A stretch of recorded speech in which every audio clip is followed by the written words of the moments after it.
بسم اللہ الرحمن الرحیم۔ السلام علیکم۔ میں نے اس سے 4 ماہ کا بیٹا چھین لیا اور اسے میکے چھوڑایا۔ دراصل میں گھر والوں کے روز روز کے تانوں سے تانگ آ چکا تھا۔ تمہاری بیوی کوئی کام نہیں کرتی۔ مجھے بھی ایسا ہی لگنے لگا تھا۔ آخر تم کیا کرتی ہو سارا دن؟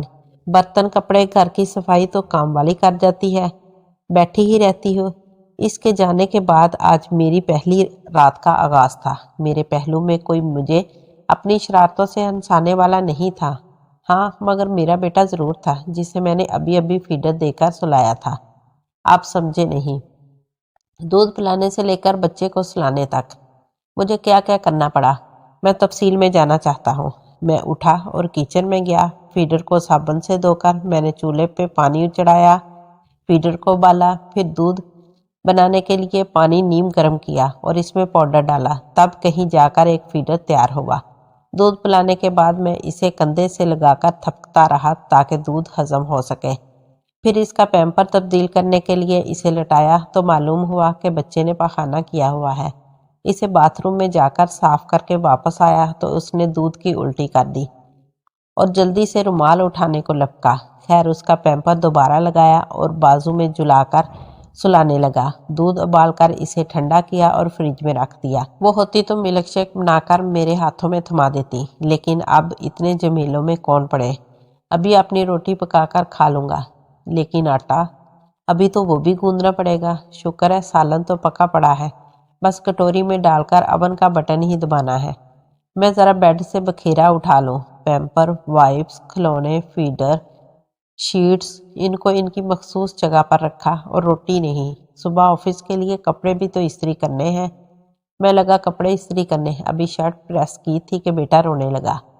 اب کی بار میں نے اس کو جھولے میں ڈالا اور جھولا جھلانے لگا۔ بھوک سے میرا برا حال تھا۔ اللہ اللہ کر کے بچے کو سلایا اور ایک ریسٹورنٹ کو کال کر کے کھانا ڈیلیور کرنے کا آرڈر کیا۔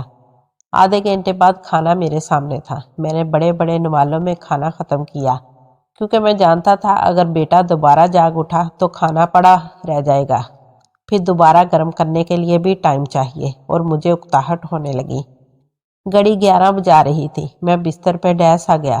سارا، وہ چادر ہی الماری سے نکال دو، میں اوڑھ کر سونا چاہ رہا ہوں، لیکن نہیں، اب خود ہی اٹھ کر لینی پڑے گی۔ ابھی میں یہ سوچ ہی رہا تھا کہ UPS بھی جواب دے گیا اور پنکھا بھی بند ہو گیا۔ اس سے پہلے کہ گرمی کے سبب میرا بیٹا جاگ جاتا اور چلانے لگتا، میں نے بیڈ سے چھلانگ لگائی اور جٹ سے دستی پنکھا الماری سے نکال لیا۔ میں اس کو پنکھا جھولنے لگا اور ساتھ ساتھ نیند کی شدت سے خود بھی جھولنے لگا۔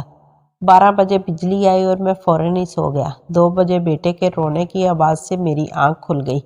اچانک گہری نیند سے جاگنے پر میرے سر میں درد ہونے لگا۔ اسے بھوک لگی ہوئی تھی۔ میں سستی سے اٹھا اور اسے ڈبے کا دودھ بنا کر پلایا۔ 2:30 بجے کے قریب بیٹا سو گیا اور میں بھی۔ اس کے بعد بیٹا کب جاگا اور کب تک روتا رہا مجھے نہیں معلوم۔ البتہ جب صبح 8 بجے آنکھ کھلی تو وہ رو رہا تھا اور اس کے پیمپر سے مواد نکل کر بیڈ شیٹ میں جذب ہو رہا تھا۔ اسے اٹھایا، پیمپر تبدیل کیا، دودھ پلایا، بیڈ شیٹ کو دھویا اور ایک دھلی ہوئی بیڈ شیٹ بچھائی۔ 9:15 ہو چکے تھے۔ ناشتے میں جو میں دہی کھاتا تھا وہ سائرہ گھر میں بنا لیتی تھی، پتہ نہیں کس طرح بناتی تھی۔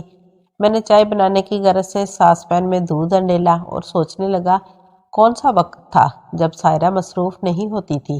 میری خدمت میں بھی کوئی کمی نہیں آنے دی۔ گھر میں صرف وہ 3 کام تو نہ تھے جن کے لیے میں نے نوکرانی رکھ کر دی تھی۔ ایک، بچے کو سنبھالنا ہی کافی تھا اس کو تھکن سے چور کرنے کے لیے، لیکن وہ مجھے وقت پر کھانا دیتی۔ میں تھک جاتا تو مجھے دباتی، میں اداس ہوتا تو مجھے ہنساتی اور میری دل جوئی کرتی۔ میں کاروباری معاملات میں کشمکش میں پڑ جاتا تو میرا حوصلہ باندھتی۔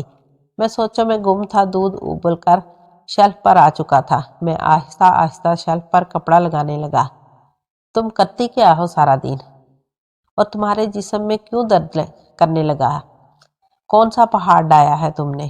اور وہ پہلو بدل لیتی، شاید میرے طنزیہ جملوں پر آنسو بہاتی ہوگی، اور میں ظالم انسان نے پرواہ نہیں کی۔ کبھی کچھ دیر بعد خود ہی سائڈ بدل کر میرے چہرے پہ جھک جاتی۔ آئی لو یو، تو میں جواباً مسکرا دیتا اور وہ اصرار کرنے لگتی، نہیں آپ بھی آئی لو یو بولے۔ مجھے اس کی شرارتیں یاد آنے لگی۔ صبح کے 10 بج رہے تھے اور کام پر نیند نہ پوری ہونے کی وجہ سے چھٹی ماری، اور وہ سب اپنے اپنے کمروں میں مشغول تھے۔